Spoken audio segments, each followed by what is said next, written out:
multiple attacks. Seriously concerning this, the last time multiple attacks across the Middle East and ripples felt as far as Asia have targeted US diplomatic and military sites.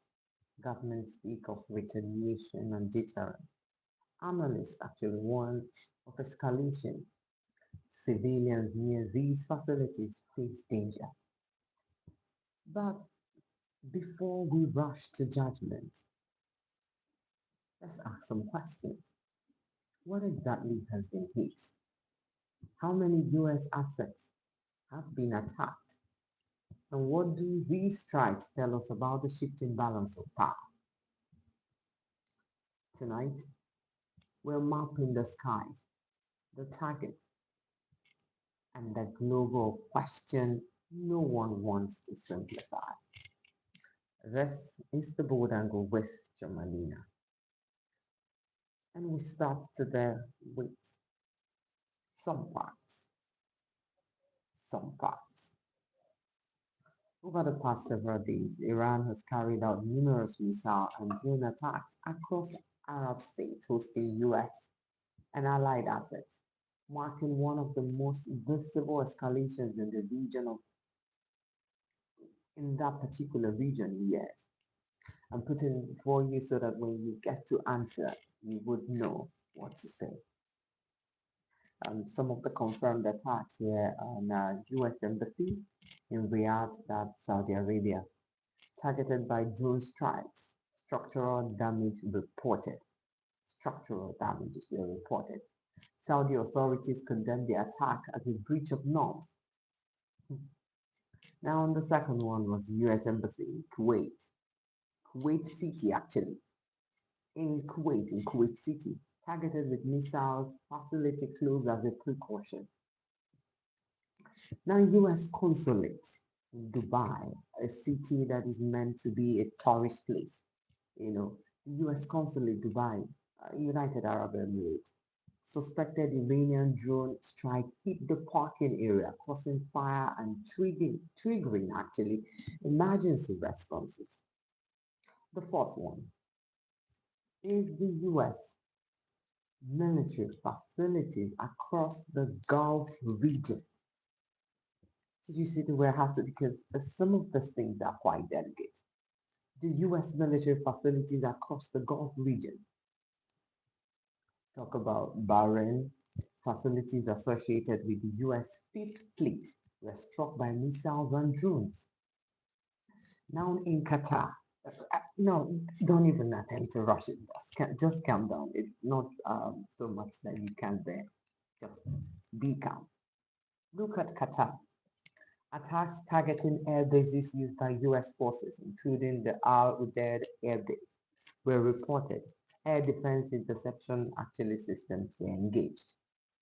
In Kuwait, multiple strikes, including drones and ballistic missiles, targeting US garrisons and camps. In Saudi Arabia, UAE, Qatar, air defenses engaged the missiles.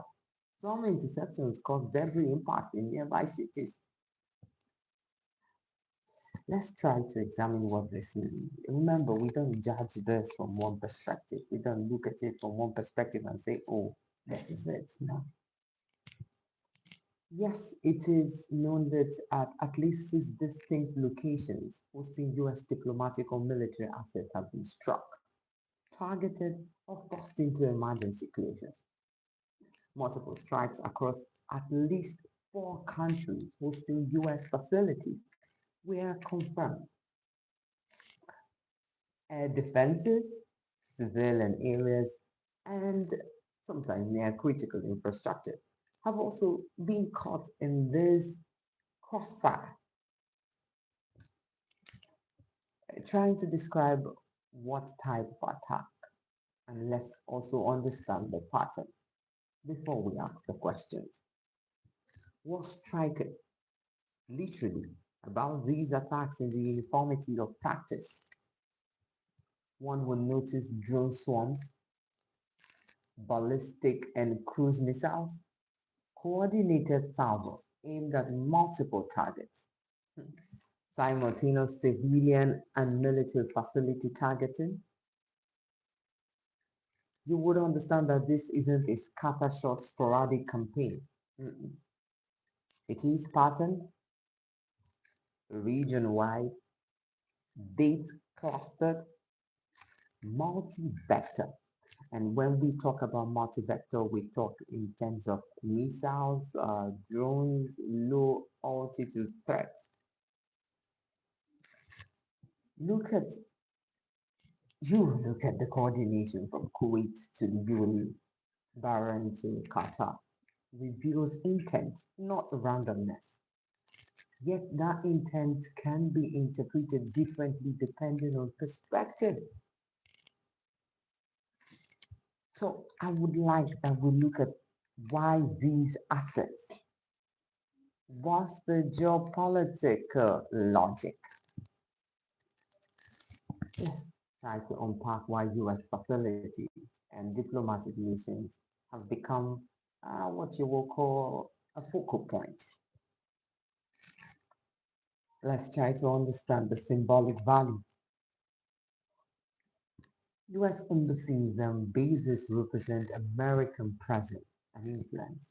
Remember, and striking them actually send a direct message about capability and reach, looking at the symbolic value. Now, also in retrospect, proximity to Iran's borders. Most installations targeted sit within ballistic or missile range, tying them into Iran's defensive calculations once the conflict with US-Israeli operations deepened. Now I'm talking about the proxy and regional dynamics. You will understand that the Iranian state and allied actors view these sites as extension of US foreign policy, meaning that they are now considered legitimate military objectives in retaliatory rhetoric. But here is the broader question. Mhm. Are these attacks strategic deterrence, or are they designed escalation by Iran to reshape global perception of US vulnerability? Do you think it's a way of Iran exposing US vulnerability? Let's shift a bit to the diplomatic side versus military bases. Or one can say why both of them, right? This particular trend matters because of the types of facilities involved. So you can say it was an oversight. Or maybe it was, who knows? Diplomatic missions, embassies, and consulates.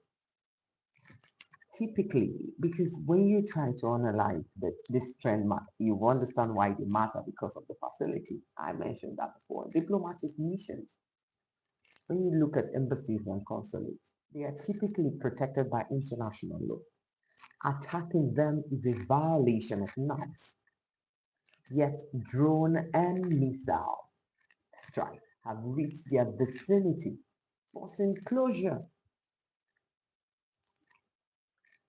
Is this a message that no US presence is safe? Or is there more to it? Or is it an attempt to force diplomatic leverage by disrupting normal operations?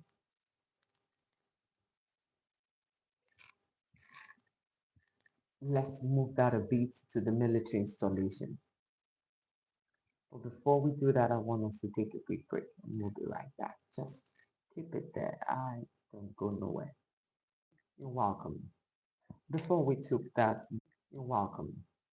Before we took that break, we looked at the attacks that had happened on U.S. assets. We talk about the fact that it was the one on the embassy that, and the fact that it was protected by international law. We're asking questions. Why this? Are they trying to convey something, knowing that Every embassy or consulate is actually protected by international law. Now let's look at the military installation. Back to you. Bases and airfields, especially those hosting US personnel or aircraft, are seen as kinetic assets. Now, striking them carries less taboo than hitting embassies, but it's still a dramatic escalation. Is Iran signaling deterrence? Are they signaling breach? Are they signaling cost infliction?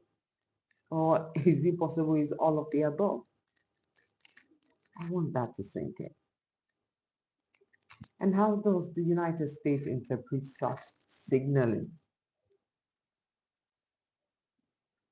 How is the US seeing it amidst what is on the headlines, amidst what is being propagated, what is projected for people to hear? What is the US view on it? Now let's start to understand the narratives and media framing. Actually, this is where you know who controls the story and know what to believe. Observe how these events are being presented. Observe how these events are being presented across or strata of media houses. Some outlets frame the strikes as retaliation.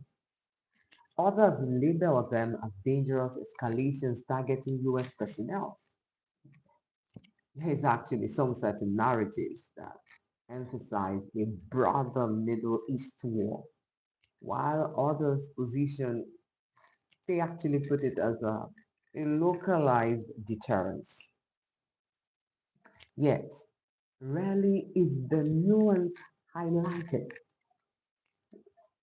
The distinction between intercepted attacks versus successful impact. The difference between civilian collateral damage versus military target engagement. The strategic calculus behind choosing certain facilities over others. This leads us to important questions because we're getting to understand that they're not random. So I'm going to ask you, are we reacting to fear or interpreting strategy? Is the world reacting to fear or interpreting strategy? Are headlines prompting hysteria or informing decision makers? Are headlines, I'm going to take that again because it's important. Are headlines prompting hysteria or are they informing decision makers? And how much of the global audience truly grasp the complexity of these interactions? Because not many people know what is happening. Not many people can understand why what's happening is happening.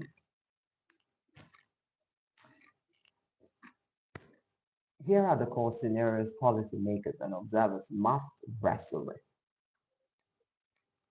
One, contained deterrence. You ask why? Iran continues calibrated military pressure without crossing thresholds that trigger unlimited US counterstrikes. Two, strategic escalation. You're smiling. Missile swarms become more regular. Missile swarms, I beg your pardon. It becomes more regular. US responds militarily and the conflict widens. Number three, diplomatic openings. The shocks on all sides prompt back channel negotiation and ceasefire. Each of these paths actually carries risk. However way you want to look at it, either in isolation or together, each of them carry risk and they are paths leading to somewhere. They carry risk and global consequences well beyond the Middle East. This is not us just talking about Dubai. It's not us just talking about Kuwait or Riyadh. No, it goes beyond the Middle East. You observe that today's pattern of attacks on U.S. embassies, consulate, and military bases is not random. It's not random. Again, it seems to reflect strategy.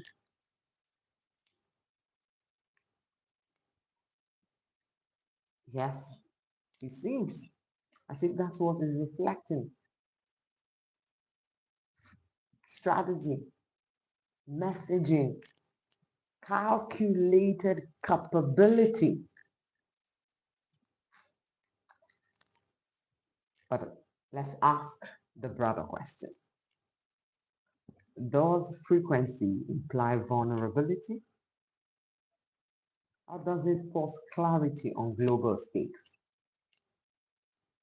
Um, the targets in Riyadh, Kuwait City, Dubai, Manama, Doha, and beyond show that any crisis involving major powers is no longer proxy. It is integrated. Attacks near embassies blur the line between diplomacy and combat. Attacks on bases test deterrence. Attacks near embassies or consulates, they actually blur the line between diplomacy and combat. But attacks on bases test deterrence, and the global public watches every headline, often without context. So the real question is not only what was hit. No, the real question is not about what was hit. The questions are, is this a coincidence? Is it? Is it a coordinated campaign?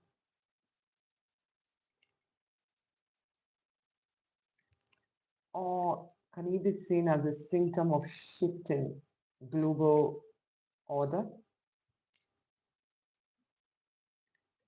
What patterns can we see are emerging?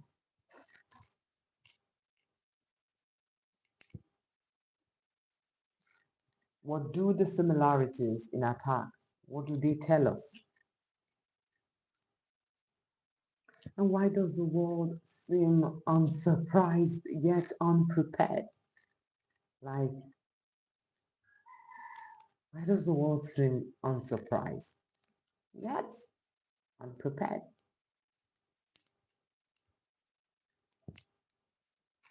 The much bigger question is, what will the world do in response? Because these are states in the world. Are they changing orders? Yes. So what will the world do in response?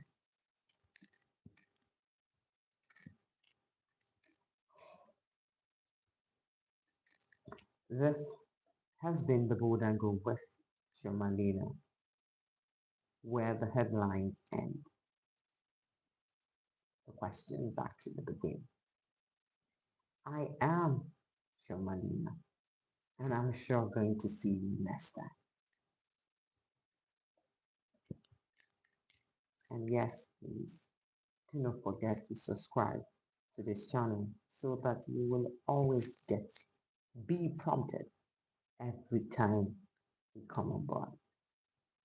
Because here, we're not just swallowing the headlines. We are interrogating them and asking the hard questions that nobody gets to ask. Again, I'm Chioma Lina. This has been the Bold Angle with Chioma Lina.